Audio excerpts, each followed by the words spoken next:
Y vamos a tratar como tema principal el juicio político del futuro.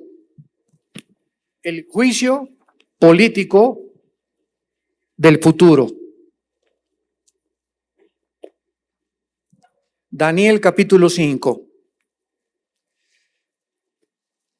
Este capítulo 5 de Daniel es precisamente la terminación del imperio babilónico. Porque inmediatamente cuando Nabucodonosor murió, vino su hijo Belsasar, que se le llama hijo, pero también en el hebreo se les conoce como nietos, porque la palabra en hebreo se le adjudicaba al hijo o al nieto. Y en este capítulo, cuando vemos nosotros el juicio final de Dios, de cómo termina el imperio babilónico, viene inmediatamente después, y la historia lo confirma, el imperio de los medos y de los persas. Así que es muy interesante ver la forma en que terminó el imperio babilónico, porque de Babilonia, que es actualmente la nación de Irak, es donde se encontraba el huerto del Edén, entre los ríos Tigris y Éufrates, que corre desde Turquía, atraviesa Siria, Irak y desemboca en el Golfo Pérsico. Entonces es interesante que esta nación de Babilonia, que actualmente es Irak, y que aparece en la Biblia con el nombre Babilonia como la tierra de Sinar y como la tierra de los caldeos, en 1900, más o menos en los 40, que tuvieron la independencia ya como un estado completamente, habiéndose sacudido de la Segunda Guerra Mundial, de los ingleses y de los otomanos turcos, es increíble cómo vuelve a ocupar Irak los encabezados de los periódicos.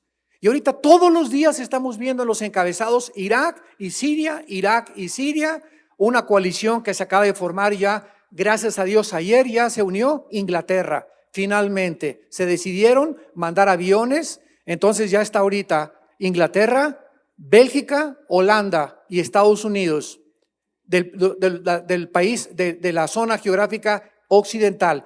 Y en Arabia se juntaron los Arabia Saudita, Qatar y Jordania. Son casi 7 naciones que ya en esta coalición que se ha formado para detener a este grupo que se llama ISIS, que si llegan a Bagdad y se apoderan del petróleo de Bagdad, ponen al mundo entero de rodillas. No sabríamos ni qué podría suceder. Es tan peligroso lo que está pasando en el Medio Oriente, que habiendo el presidente Obama de los Estados Unidos dicho hace 2 años que ya no iban a intervenir y sacó a todos los soldados de Irak, ¿qué fue lo que lo convenció para que otra vez volvieran a tratar de impedir? Porque si no lo hace esta coalición, ¿quién lo va a hacer? ¿Quién va a poder defender al mundo, verdad, de lo que pasó en el pasado, como el nazismo, el comunismo, el fascismo? Si las naciones no se unen para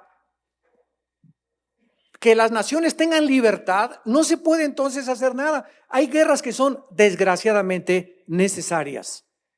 Imagínense nada más que todo, pues no hay que se arreglen ellos. No es que estamos tan involucrados en el mundo nación con nación que lo que pasa en un lado ya nos afecta a todos. Y si este ejército de demonios, porque es un ejército ya de 25,000 endemoniados, de un Islam completamente radical, donde el que no sea musulmán suní le dan cuello, entran a las casas y les pintan la N de Nazareno, y donde haya el letrero en las casas de Nazareno, entran, abren a las mujeres en el vientre, matan a los niños con AK-47 y degollan al jefe de familia.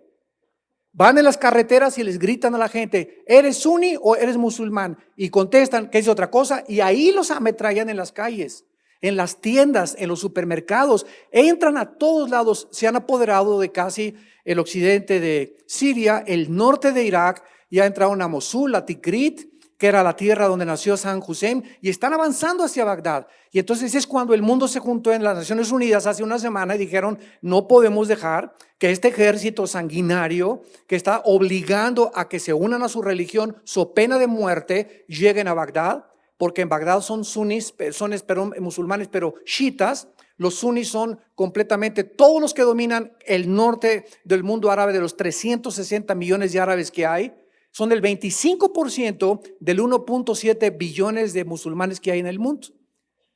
El Islam es la segunda religión más grande del mundo, 1.7 billones. El 25% son árabes. O sea, no todos los árabes son musulmanes, ni todos los musulmanes son árabes. Entonces, todo esto que está pasando tiene su origen en la Biblia. Y todo esto que está pasando, hace miles de años, los profetas hebreos hablaron que estas iban a ser las naciones que iban a ocupar el protagonismo antes de la segunda venida de Jesucristo. Y tenemos nosotros que despertar al pueblo y decirles, el Señor viene. Ahora sí se oyen los cascos del Apocalipsis en el cielo. Ahora sí el mundo está entrando precisamente en el lugar que en Mateo 24 Cristo profetizó. Vendrán guerras y rumores de guerras, pestes, hambres en diferentes lugares, y será el principio de los dolores. Si alguien me pregunta, ¿en qué época se encuentra el mundo de acuerdo a las profecías de Cristo? La respuesta es, estamos en el principio de los dolores. Estamos comenzando a sufrir dolores de parto en el mundo entero.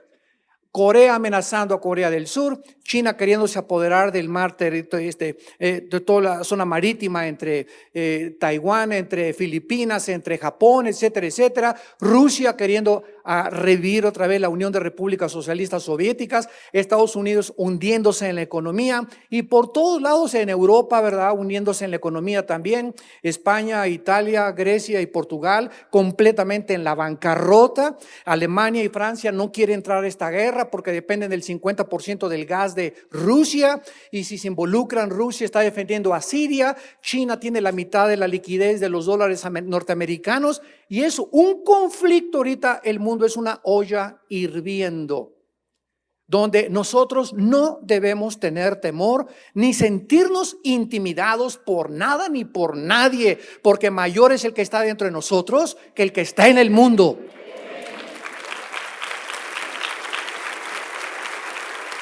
Y el Señor viene.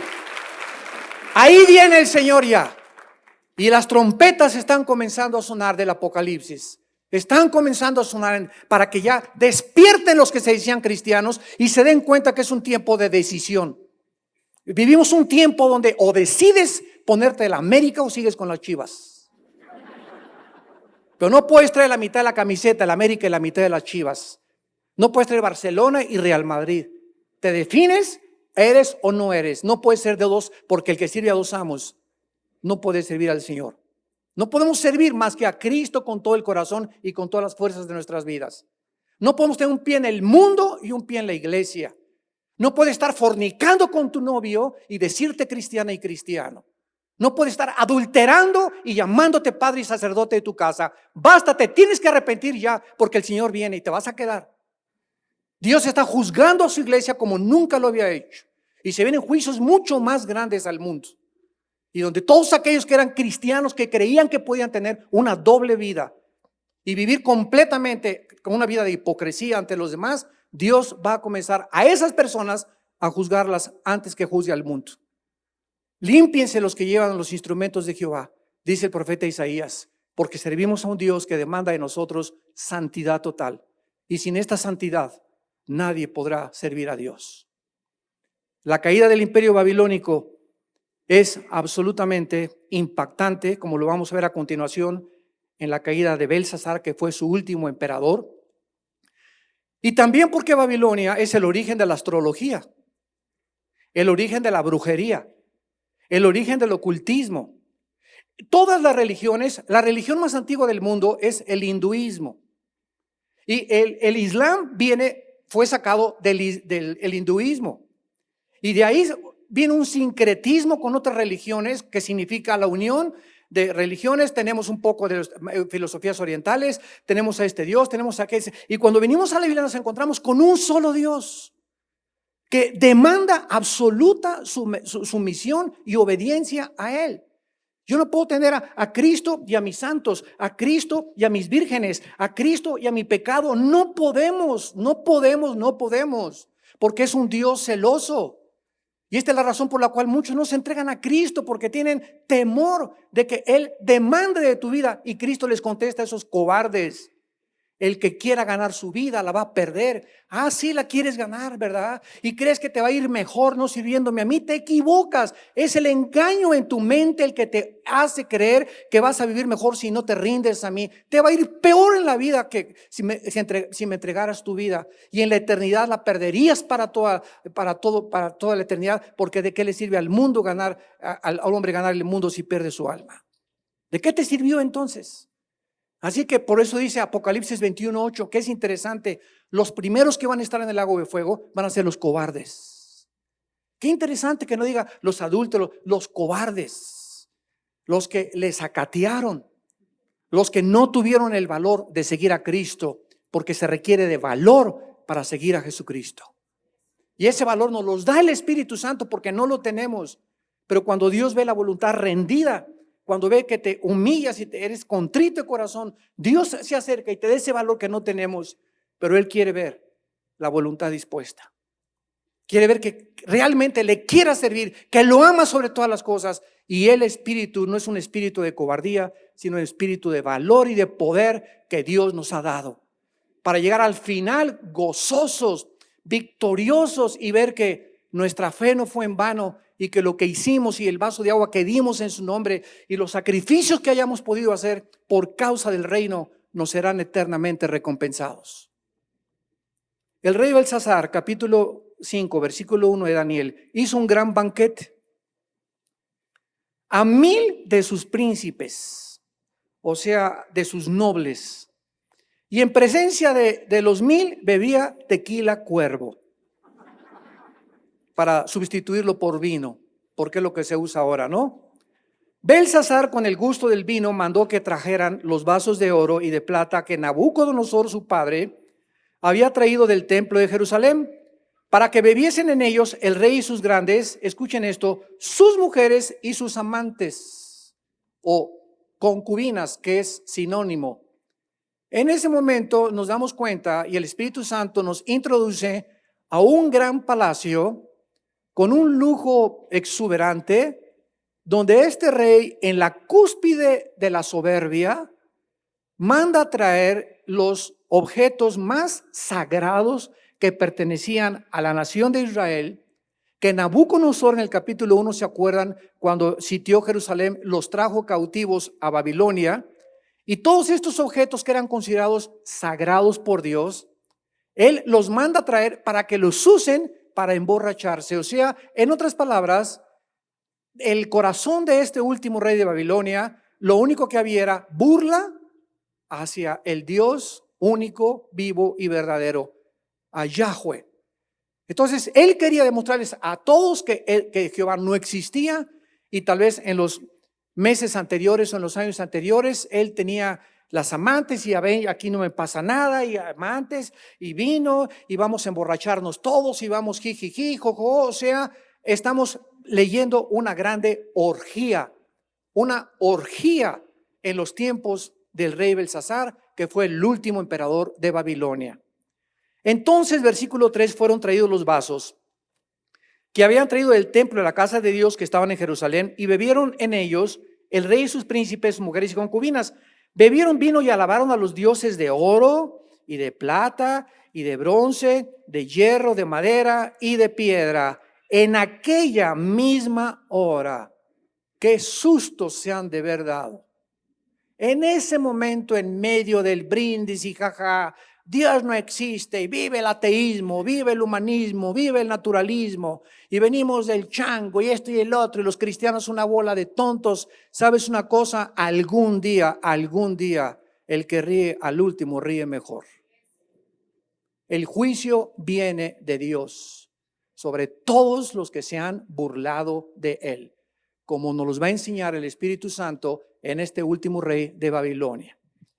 En aquella misma hora aparecieron los dedos de una mano de hombre que escribía delante del candelero sobre lo encalado de la pared del palacio real, y el rey veía la mano que escribía, y entonces el rey palideció y sus pensamientos lo turbaron, y se debilitaron sus lomos y sus rodillas, daban la una contra la otra, el rey gritó en alta voz: traigan a los magos, caldeos y adivinos.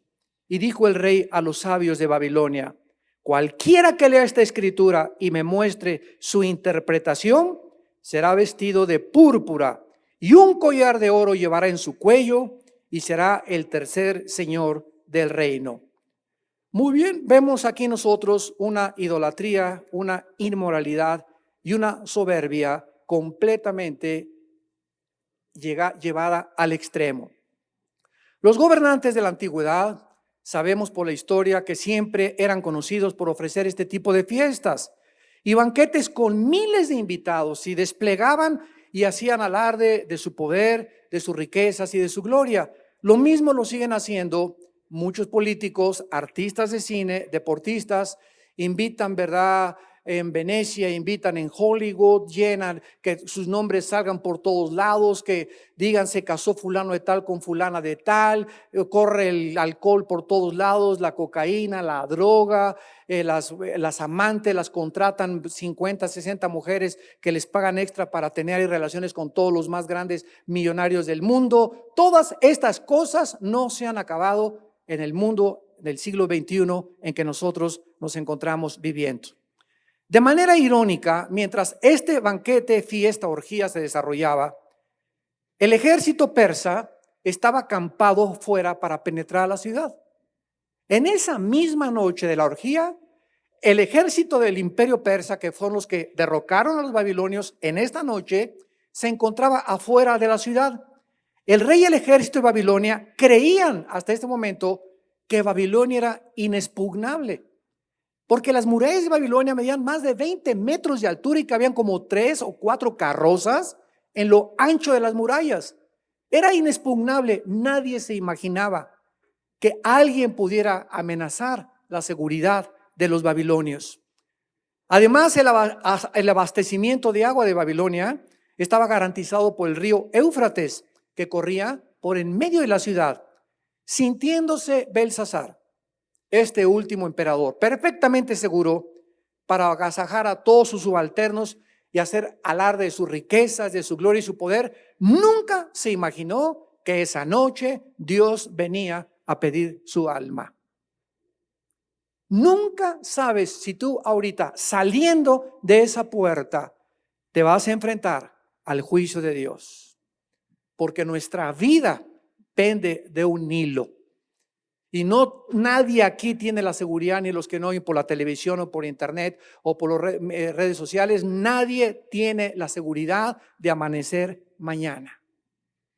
Y esta es la razón por la cual la Biblia nos quiere despertar y gritarnos: no son animales, no venimos de una selección natural como te han inventado.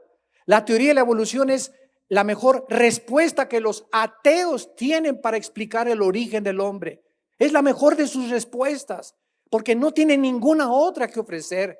Y esta respuesta que están ofreciendo no tiene nada de científica, porque hasta este momento no se ha probado la mutación de una especie a otra especie. Y jamás, como dijo un Teofilito, se probará. Para poder demostrar la teoría de la evolución tendrían que demostrar millones de eslabones perdidos. Millones de eslabones perdidos. Pero repito, es la mejor defensa que tienen los evolucionistas, los humanistas, naturalistas y los ateos. Y toda esta gente, ¿verdad?, que cree en estas cosas, que es irracional, filosóficamente es insostenible tampoco el ateísmo, viven en esa burbuja de mentira, porque no conocen la realidad verdaderamente de la palabra de Dios. Y Dios quiere despertarnos, quiere que entendamos que somos agentes morales, creados a su imagen y semejanza, que vamos a dar cuentas cuando muramos de todas nuestras acciones, nuestras palabras, nuestros pensamientos. Vamos a ser juzgados. Y pende la eternidad de la decisión que tú tomes en esta vida, tal vez en este mismo día. Va a depender toda la eternidad la decisión que tú tomes en este día. Tan pronto llegaron los invitados de este rey, se desató una orgía de idolatría, inmoralidad, profanación de las cosas santas. No solamente estaban, escuchen esto, no solamente estaban presentes las esposas de los nobles del reino, sino que también habían llegado al descaro, como actualmente en el siglo XXI, de traer al amante con la esposa. Cantidad de consejería que damos nosotros a matrimonios donde muchas mujeres tienen, pues ahora mi esposo se fue hace un año y quiere regresar, pero quiere traer al amante en un cuarto junto a nosotros. El picarín. Qué increíble, qué desfachatez, o sea, a qué descomposición ha llegado la mente humana o de un varón para poder atreverse, ¿verdad?, a ya convertirse en un animal. Degradar a su esposa, degradar a sus hijos, la autodegradación que él no sabe que él está experimentando, su propia autodestrucción de su alma, porque dicen Proverbios 6, el que comete adulterio es falto de entendimiento, corrompe su alma, heridas y vergüenza hallará. Y su ofrenda es difícil que pueda ser sanada, porque los celos son el furor del hombre y la mujer no perdonará en el día de la venganza. Cuando viene el adulterio, cuando viene la infidelidad, se rompe toda la lealtad, toda la confianza. El pegamento que une a un matrimonio es la confianza y la lealtad entre el hombre y la mujer. ¿Y cuántos años, cuántos tiempo crees que pasará para que tu esposa sean esas heridas borradas o tu esposo sean borradas si tú fuiste la que cometiste el adulterio, cualquiera de los dos? Pero aquí vemos que exactamente esto tiene ya miles de años en muchas generaciones. Traigan al vino y traigan la idolatría y las amantes también ahí junto con ellos. Estos instrumentos, como dijimos anteriormente, habían sido apartados para el uso, el servicio del Señor. Y ahora, ¿cuál es el instrumento que Dios ha usado, santos de Dios? Porque ya no tenemos bandejas plata santas, ¿verdad? Ya no hay cucharas santas, ya no hay una casa santa, ¿verdad? Al edificio, desgraciadamente, se llama iglesia. La iglesia somos nosotros, o donde nos reunimos los domingos, es un edificio nada más. Pero todavía traemos muchos cristianos evangélicos la costumbre de llegar y voy al templo de Dios, llegan acá, ¿verdad? Y no hablan y calladitos y salen de ahí, viva Zapata. Creyendo que aquí al entrar se encuentra Dios. Esto es solamente ignorancia de la religión a la que antiguamente pertenecíamos. Ahora, el único instrumento que Dios tiene para que nosotros le sirvamos es nuestro cuerpo.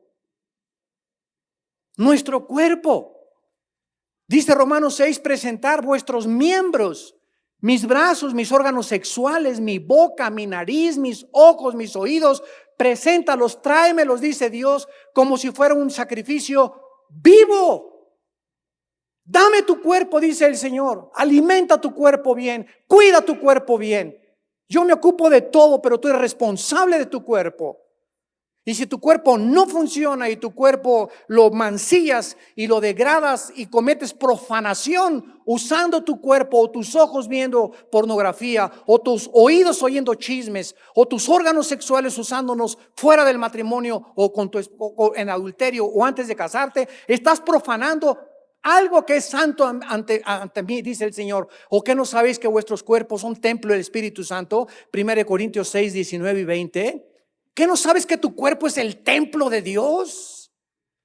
Y que no somos nuestros, que no nos pertenecemos a nosotros, hemos sido comprados con precio. Y aquel que destruye el cuerpo, dice 1 Corintios 3, Dios le destruirá a él. Entonces no vengas y sáneme y ponga su mano sobre mí, hermano. Y ahora se acostumbra, ¿verdad? Pum, pum, pum, pum, sanar como si fuera Matatena. ¿Y cuántas de esas personas, verdad, están completamente desacrando su cuerpo, violando, profanando lo más santo que hay ante Dios? Dice en Romanos 12:1, para que nosotros presentemos nuestro cuerpo en sacrificio vivo, santo, agradable a Dios, que es la manera más racional de servir a Dios. Entonces, lo que pasó en el Antiguo Testamento con los objetos que eran sagrados, ahora en el Nuevo Testamento son un ejemplo nada más, porque el mismo odio que Dios tiene cuando se profanaron las cosas dedicadas a Él, la misma ira de Dios, dice Colosenses 3, viene sobre aquellos que vienen en inmundicia sexual, en inmoralidad, en adulterio, en fornicación. La ira de Dios viene sobre los hijos de desobediencia. Si quieres hacer enojar de Dios, si quieres realmente hacer enojar a Dios, viven en inmoralidad. Dios abomina la inmoralidad porque es el veneno más autodestructivo. La inmoralidad te anula los pensamientos. El Espíritu Santo se contrista. El Espíritu Santo deja de ser tu brújula. Ya no te puede guiar a la verdad porque la inmoralidad ha hecho presa de tu mente y tú puedes, porque una persona engañada no sabe que está engañada porque está engañada.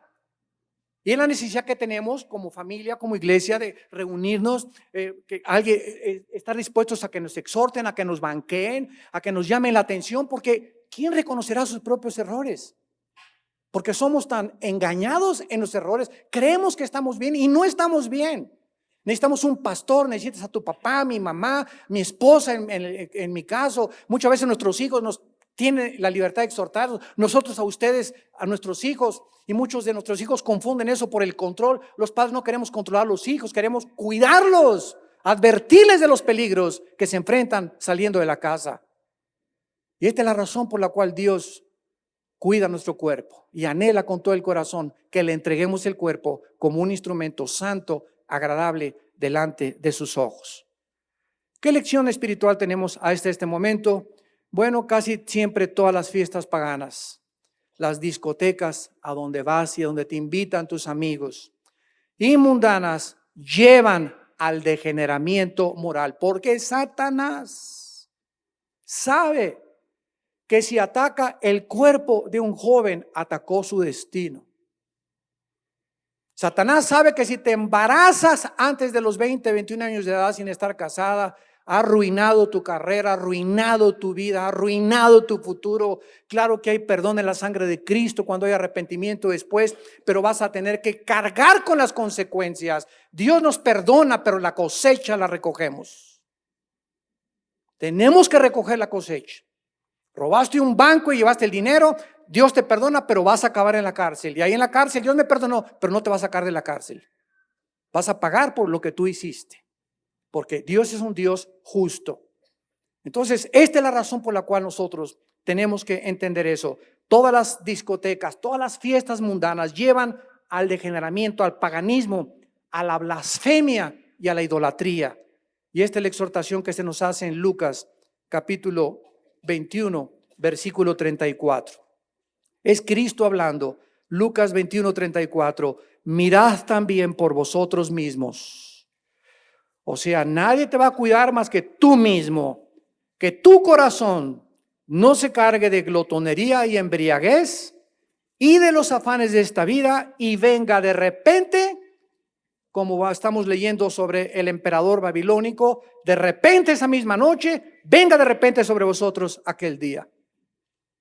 Dios está diciendo, hijo, hija mía, que no te agarre yo cuando venga viendo pornografía, que no te agarre en pecado, que no te agarre en fornicación, que no te agarre en adulterio, porque no te la vas a acabar. Y quiero advertirte, quiero sonar el alarma, el buque va mal, vas a estrellarte. Cuando el Titanic que salió de Inglaterra comenzó a sonar el alarma que había chocado contra un témpano de hielo, fue demasiado tarde. Y los que estaban en primera categoría hasta arriba del barco, todos los millonarios y todos los Piruration y todos los tómale, y tenían 2 horas para abandonar el barco. Y toda esa clase, todas las personas no hicieron caso de la alarma que se iba para que tomaran las botes salvavidas y bajaron al final. Y se salvaron casi todos los que eran pobres que iban en última categoría en ese barco. Y en 2 horas nunca supieron cuando salieron de Inglaterra, jamás supieron que iban a morir y iban a acabar en la panza de los tiburones. Y antes de acabar en la panza de los tiburones, el frío que hacía en ese mar, el frío que hacía, que a los 10, 15 minutos venía el tiburón, le arrancaba la pata y se lo llevaba con todo y él al Sheol. Y así nosotros no sabemos de la misma manera. Hoy te levantas en la mañana y cómo estás en la iglesia, mis taquitos y todo, y no sabemos cuántos de nosotros vamos a regresar. Cuando los aviones atacaron las Torres Gemelas, esas 3,000 personas que se murieron se levantaron esa mañana. ¿Quién iba a pensar que un avión iba a chocar contra un edificio? ¿Quién lo iba a pensar? Mi amor, ¿cómo estás? Bien, nos vemos a la 1, a las 12 paso por los niños, gracias. Y comenzaron todos, pusieron su corbata. ¿Cuántos de los que fueron ahí en esta tragedia supieron que esa mañana se habían puesto su corbata y su saco por última vez? ¿Y cuántos de ellos supieron que era la última vez que les decían a sus hijos, te amo, los quiero? ¿Cuántos de ellos se despidieron y antes de las 11 de la mañana algunos estaban en el infierno y otros con el Señor, los que eran cristianos? Nunca supieron que ese era su último día, el 11 de septiembre, que no iban a regresar a casa, que no iban a volver a su esposa, ni a su esposo, ni a sus hijos, o muchos hijos a sus padres. ¿Lo sabes tú?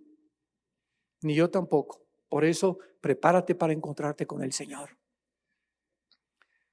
Las borracheras, la droga insensibilizan el sentido común, te ciegan el entendimiento, bloquean la razón y abren la puerta al animal que traemos dentro. Una muchacha linda, bonita, con 2 cubas en una discoteca o en una fiesta. 2 cubas hacen falta para que dejes tu moral, tu ética, tu educación, tu cortesía, los cuidados de tu padre y del pastor. Te olvidas, el alcohol te ciega completamente, te embota el entendimiento y no vas a saber ni con quién amaneciste, ni cómo se llama el alacrán con el que te dormiste.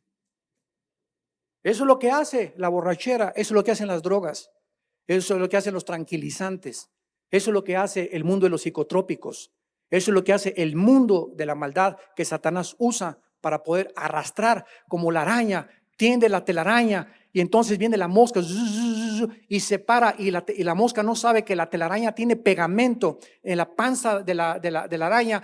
Es un pegamento especial finísimo que tiene toda la telaraña y como ya no puede ir, comienza la araña a acercarse, pone su panza arriba de la mosca en la telaraña y se la comienza a comer. Si la mosca hubiera sabido que no tenía por qué pararse en la telaraña, no se le hubiera comido la araña. Si tú supieras que no ibas a perder tu virginidad en una discoteca, nunca te hubieras parado en una discoteca. Si tú supieras que ibas a perder tu destino saliendo con esos amigos que tienes drogadictos, nunca te hubieras subido ese coche con ellos a fumar marihuana o a fumar cocaína. Dios nos alerta y nos dice, sírvanme a mí, síganme a mí, yo soy el camino, la verdad y la vida. He venido para que tengan vida y para que la tengan en abundancia. Vemos a continuación la escritura en la pared. Dice el versículo 5 de Daniel capítulo 5, que aparecieron unos dedos delante del rey. El rey comienza a palidecer, siente que se le baja la borrachera, segurísimo. La alegría comienza a disminuir, como comenzó a disminuir en el Titanic cuando vieron se está hundiendo, está pasando esto, está pasando aquello. Simplemente ayer, un volcán a cerca de 30 kilómetros de Tokio eruptó sin que hubiera habido ninguna señal, como el popo que está, que arranque y que no arranca, que arranque y que no arranca, que arranque y que no arranca, ¿verdad? Ya hasta nos cayó gordo nuestro Popocatépetl. Pero hay volcanes como este que explotó ayer o antier en la tarde, ahí en Japón, que había más de 300 alpinistas y gente acampando y todo. Y ahorita las brigadas de rescate, estaba oyendo en las mañanas en las noticias, las brigadas de rescate encontraron que la mayor parte de las personas que encontraron muertas murieron de un ataque al corazón. Murieron de un ataque cardíaco. Nunca supieron que al subir ese volcán, pero así, sin anunciar, sin decir agua va, eruptó el volcán, pero dice que parecían unos truenos estrepitosos, pero una cosa inmensamente grande, ruidosa, y sepultó a muchísima gente, muchas aldeas, siguen buscando las brigadas de rescate, creen que va a seguir eruptando, pero estas cosas son las que están pasando en el mundo. Nunca sabes, porque tengas 10 años de edad, o 15 años de edad, o 20 años de edad, la muerte viene por todos nosotros. Y como no sabemos cuándo, Dios nos advierte que tengamos cuidado a quién estamos sirviendo. El rey, dice el versículo 7, lo primero que hizo es gritar, ayuda, tráiganme a Walter Mercado, tráiganme al Maharashi Kachi Kokulachi, tráigame a fulano de tal, tráigame a este mago, tráigame a la que me leyó las cartas, la que lee los tarot, la que lee la bola de cristal. Tráigame a esas personas que me pueden decir mi futuro, con quién me caso, con no me caso, etcétera, etcétera. Tráiganmelos. Nos damos cuenta de qué forma el ocultismo estaba completamente infiltrado en Babilonia. Y lo más interesante, que el jefe que puso Nabucodonosor, el abuelo o el padre de Belsasar, lo puso a Daniel para que él instruyera a los magos y a los astrólogos sobre la verdadera adoración a Jehová. Y si nos profundizamos un poco más, nos damos cuenta que los famosos magos o los reyes magos, que le llaman la tradición, que no era Melchor, Baltasar, ni Pepe, ni Florpondio, no era ninguno de ellos, porque ni los nombres menciona la Biblia, y ni tampoco venían en un caballo, un elefante y un camello. Todas esas son tradiciones. Ni tampoco llegaron cuando nació Cristo, nacieron cuando Cristo tenía ya 2 años de edad los reyes magos. Cuando Cristo nació, solamente animales y los pastores estuvieron en su nacimiento.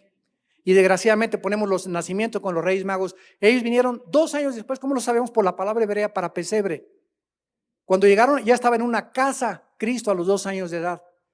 Ya no era en el pesebre cuando los reyes magos llegaron. Bueno, estos famosos reyes magos, que eran astrónomos, no eran astrólogos, lo más seguro es que venían de Irak. Y la estrella que los guió precisamente es el estudio que Daniel les dio, porque Daniel es el único libro en la Biblia que profetizó cuándo Cristo iba a morir y cuándo iba a nacer. Nadie sabe la segunda venida de Cristo cuándo vendrá, ni los ángeles. Pero la primera venida de Cristo está anunciada matemática y cronológicamente en el capítulo 9 del libro de Daniel. Cuando vayamos allá lo vamos a ver. Entonces manda a llamar a Walter Mercado y a sus sobrinos, a todos sus ahijados y a los brujos, etcétera, etcétera. Y recordemos, ¿verdad?, que Babilonia, repito, fue el origen de la brujería, la astrología y la adivinación. Y vemos rápidamente en el libro de Deuteronomio, para los que tengan dudas. El libro de Deuteronomio del Antiguo Testamento, capítulo 18, versículo 10 al 11. Lo que la Biblia menciona acerca del mundo del ocultismo. No se ha hallado en ti quien haga pasar a su hijo por el fuego, ni quien practique adivinación, ni agorero. La palabra agorero es anán en el hebreo, que significa astrólogo, o los famosos horóscopos, ni sortílego, ni hechicero, ni encantador, ni adivino, ni mago, ni quien consulte a los muertos, o sea, los famosos mediums, o las famosas reuniones espiritistas, que no es el espíritu de Cuauhtémoc ni de tu abuelita el que se comunió contigo, sino de demonios que imitan perfectamente bien la voz de las personas del pasado. Está prohibido por la Biblia consultar a los muertos o invocar a los muertos, menos orarle a alguien que ha muerto. Te pido, Carlitos, mijito, que te fuiste al cielo, que Carlitos ni te va a oír. Solo hay un nombre por el cual podemos nosotros orar, que se llama el nombre de Jesucristo. No hay ningún otro nombre dado bajo el cielo a los hombres en quien podamos nosotros tener autoridad de acercarnos al trono de la gracia y de la misericordia y en el que haya salvación, más que en el nombre del Hijo de Dios. Porque Él es el único digno, dice Apocalipsis 5, de recibir toda la gloria, la honra, el honor, el poder, la sabiduría, etcétera, etcétera. Dice la Biblia, porque es abominación para con Jehová cualquiera que hace estas cosas. Y por estas abominaciones, o sea, por practicar la ouija, las lecturas de las cartas tarot, la bola de cristal, la lectura del café turco, consultar a los muertos, invocar a los muertos, cualquiera que practique estas cosas está pisando el lado de Satanás. Estás en los terrenos de la oscuridad. Esto es interesante porque una vez me preguntó un estudiante qué era el mal. Y le dije, el mal no es algo, es la ausencia de algo. Si tú entras a un cuarto y prende la luz, ¿a dónde se fue la oscuridad? La oscuridad, igual que el frío y el calor. El calor se puede medir. ¿Qué es el frío? Es la ausencia, no se puede medir el frío, es la ausencia del calor. Entonces, cuando hablamos nosotros de que la luz es lo real y que la oscuridad es la ausencia de la luz, nos damos cuenta que cuando pecamos, en ese momento, ¿qué es lo que sale a nosotros? La luz. Porque ese vacío, si tu cuerpo no es luz, si tu mente no es luz, hay oscuridad. No puede haber nada vacío. Porque dos cuerpos no pueden, dice físicamente también esto, ocupar el mismo espacio. Es una de las leyes de la física. Entonces, el momento en que tú pecas y no regresas a Cristo, estás en tinieblas. Las tinieblas ocupan, es la ausencia de la luz. La luz sale de nuestra vida, las tinieblas llegan a nuestra mente y estamos sin dirección de Dios, sin dirección del Espíritu Santo.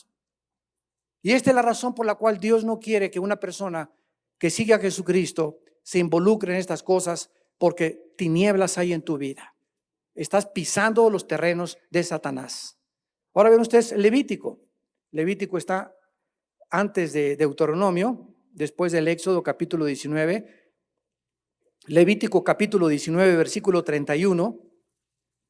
No os volváis a los encantadores, ni a los adivinos, ni los consultéis, contaminándonos. O sea, es como algo que se te pega. ¿Qué es la contaminación? Es como el ébola. El ébola por contacto no te contamina, no te contagias con ébola. Pero si vas en un avión y alguien con ébola hace ¡chu! Ahí aventó, ¿verdad?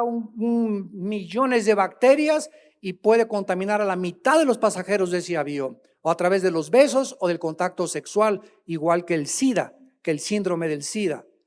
Entonces, así es en el mundo espiritual. Cuando tú practicas la Ouija, pues es un jueguito. Cuando tú los ojos, a ver, tú eres Génesis, yo soy Virgo, y no nos llevamos. Son babosadas, son marihuanadas. Son tonterías. ¿Cómo es posible que creas que Virgo y Géminis, ay, Virgo, constelación de Escorpión, ¿me das novio? Imagínense nada más a dónde ha llegado el ser humano. Nos llamamos inteligentes, irracionales, y traen, y pues tú qué eres, y pues no nos llevamos, y hacerle más caso a lo que dice Walter Mercado que a lo que dice Cristo, Virgen del Socorro. Dice Levítico capítulo 20, versículo 6. Levítico 20, capítulo 6. Y la persona que atendiere a encantadores o adivinos para prostituirse tras ellos, yo pondré mi rostro contra tal persona y la cortaré de su pueblo. Versículo 27 del mismo capítulo. Y el hombre o la mujer que evocare o que invocare espíritu de muertos o se entregare a la adivinación, ha de morir. Serán apedreados, su sangre será sobre ellos. Dios consideraba, mucho se nos parece una exageración, pero cuando la población comienza a poblar la tierra, cuando la población comienza a necesitar leyes, tanto físicas como de justicia, como también espirituales, de ética y de higiene y de urbanidad, etcétera, etcétera, las leyes espirituales rigen todas las demás leyes. Y Dios dice, es tan peligrosa una persona que practica la adivinación, el ocultismo, la astrología, que si esa persona sigue en medio del pueblo, va a contaminar a 10 o a 15, es mejor que me la lleve. Ha perdido el derecho de seguir viviendo por el bien de los demás. Entonces, en lugar de que sea un acto de crueldad, ay, qué feo, la mataron a pedradas, es un acto de la misericordia para que tú sigas viviendo en una sociedad limpia y santa. Y esta es la razón por la cual había juicios tan extremos en el Antiguo Testamento. Regresamos a Daniel, y entonces ninguno de los brujos, por supuesto, tenía ninguna respuesta. Consultaron a Virgo y consultaron a Génesis y consultaron a todos los horóscopos y todas las constelaciones. Y entonces la reina, esta escritura y esta alarma llegó a los oídos de la reina se acerca, versículo 10, por las palabras del rey, y entra al banquete y le dice, rey, vive para siempre, no se turben tus pensamientos, ni palidezca tu rostro. En tu reino, le dice la esposa del rey, qué increíble, ¿verdad? Siempre las mujeres con más coherencia, con más lógica que muchos de nosotros. ¿Cuánto necesitamos a nuestra esposa? ¿Cuánto? Ellas llenan el vacío que nosotros no tenemos. Ven cosas que nosotros no vemos. Nos ayudan a abrir el entendimiento en cosas que estamos engañados. Benditas sean las mujeres. Dice el rey: vive para siempre hay un nombre en el cual mora el espíritu de los dioses santos.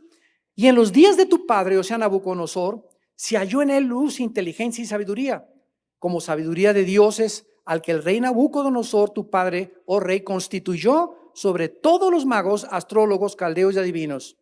Por cuanto fue hallado en él, o se está hablando de Daniel desde luego, mayor espíritu y ciencia y entendimiento para interpretar sueños y descifrar enigmas y resolver dudas. Esto es en Daniel, al cual el rey puso por nombre Belsasar. Llámese pues ahora Daniel y él dará la interpretación. Pues van corriendo a traer a Daniel. Y entonces dice en el versículo 24 en adelante del mismo capítulo 5 de Daniel: entonces de la presencia fue enviada la mano que trazó esta escritura. Y la escritura, y aquí ya la Biblia nos muestra que apareció en la pared. La escritura que trazó las manos o los dedos invisibles es Mene, Tekel, Uparsin. Esta es la interpretación del asunto. Mene, contó tu Dios, tu reino, y le ha puesto fin. En otras palabras, la palabra Mene significa numerado, apúntalo, o contado. ¿Sabían que tenemos numerados nuestros días? ¿Sabían que Dios sabe exactamente cuántos días vamos a vivir cada uno de nosotros? Y mientras llega el conteo, hay muchos que dicen Dios ahorita, ¿verdad? Pues ahorita Miguel se está acercando ya, a mañana se acabó el día de Miguel. El miércoles de esta semana me llevo a fulana de tal, porque Él es el soberano Dios. Y como no sabemos nosotros, Dios sabe los números que a cada quien nos ha asignado.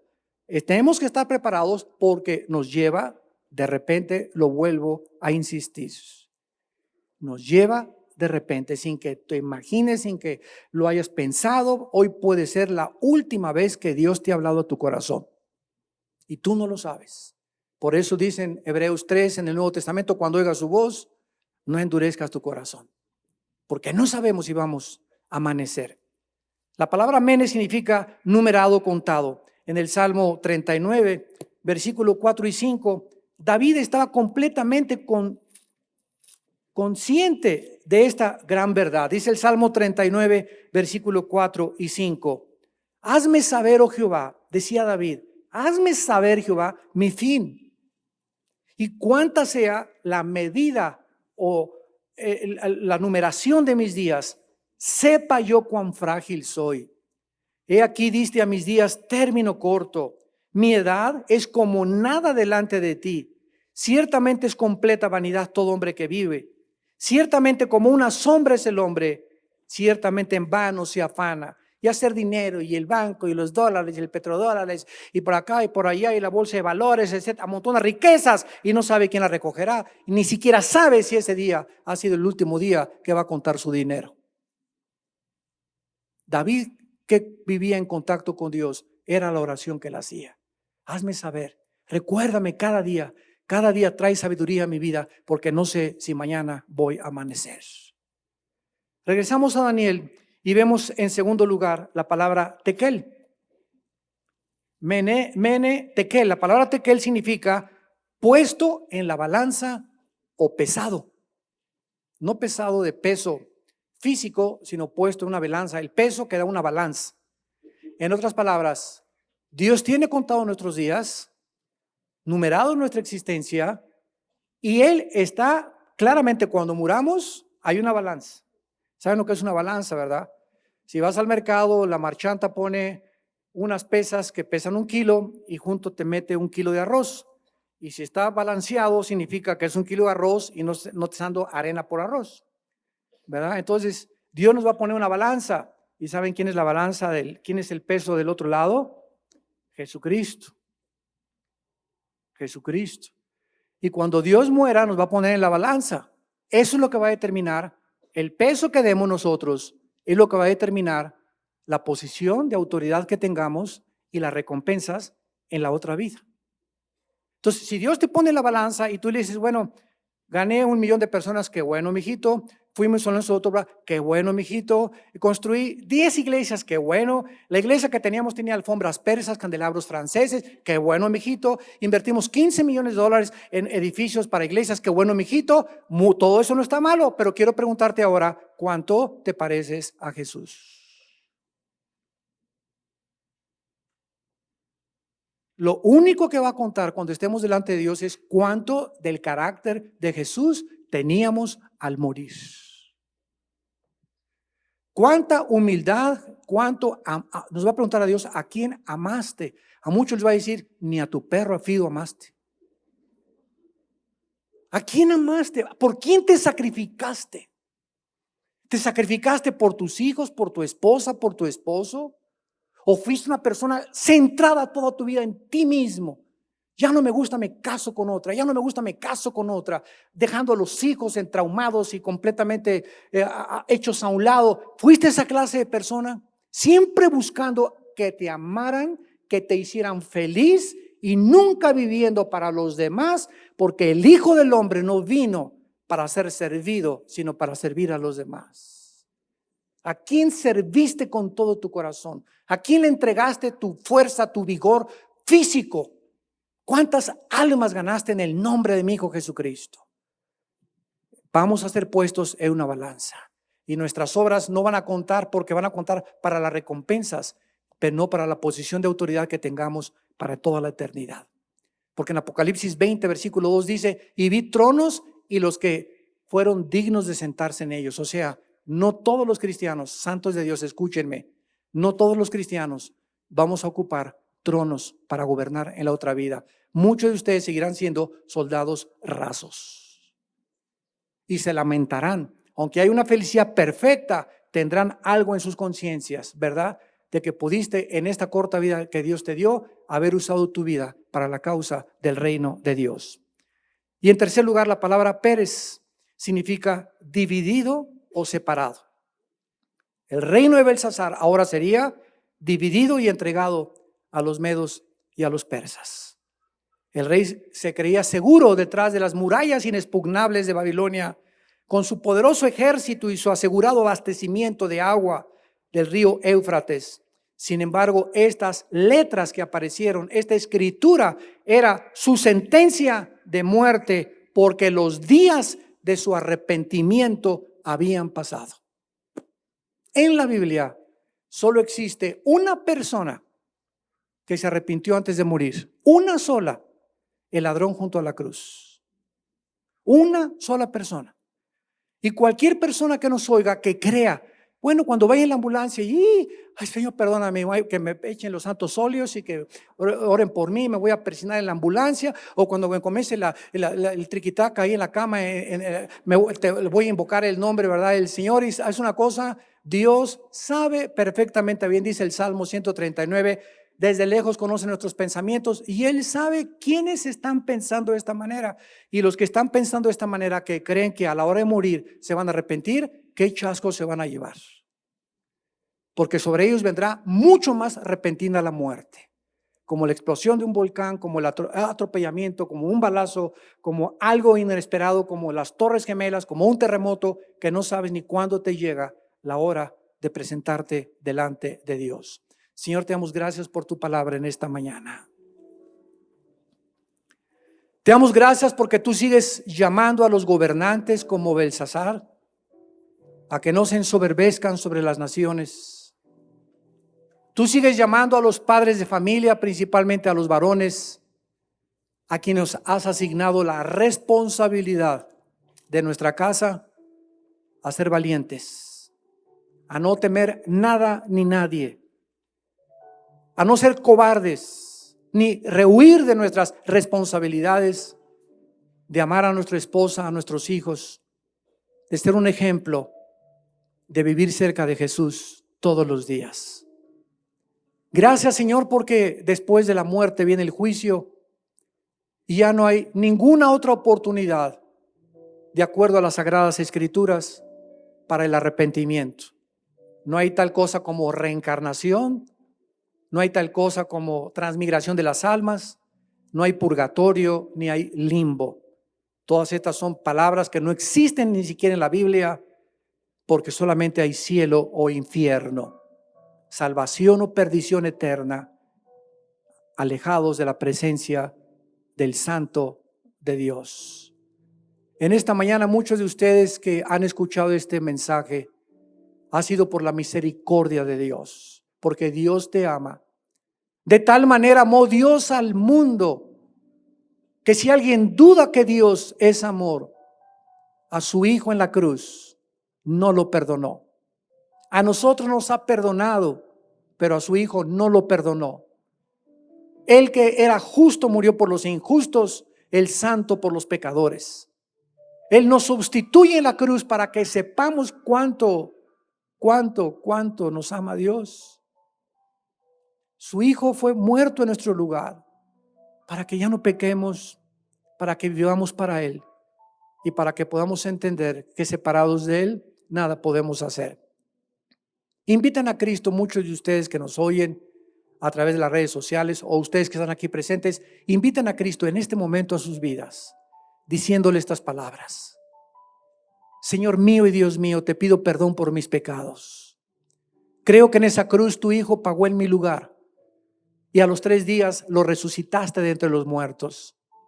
Señor Jesús, como creo que vives, te pido en este instante que entres a mi vida como mi Señor y mi Salvador.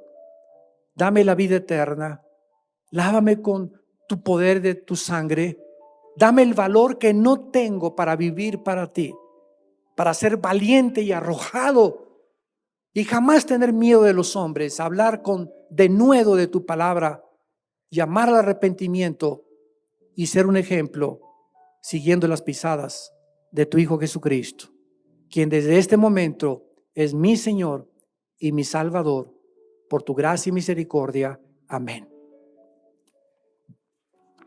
Gracias a Dios por su palabra. Gracias a Dios por su palabra. Gracias a Dios por este libro santo que Dios nos ha dejado. Antes de despedirnos, yo quisiera a todos ustedes que hicieron esta oración por primera vez, si tú en esta mañana invitaste a Cristo por primera vez a través de esta oración, ahí desde tu lugar, te pido que te pongas de pie. Párense todos los que hicieron esta oración por primera vez. Gracias, mira cuánta gente. Dios los bendiga, gracias. Muchas gracias, gracias, que Dios los bendiga, gracias. Gracias, gracias, que Dios la bendiga.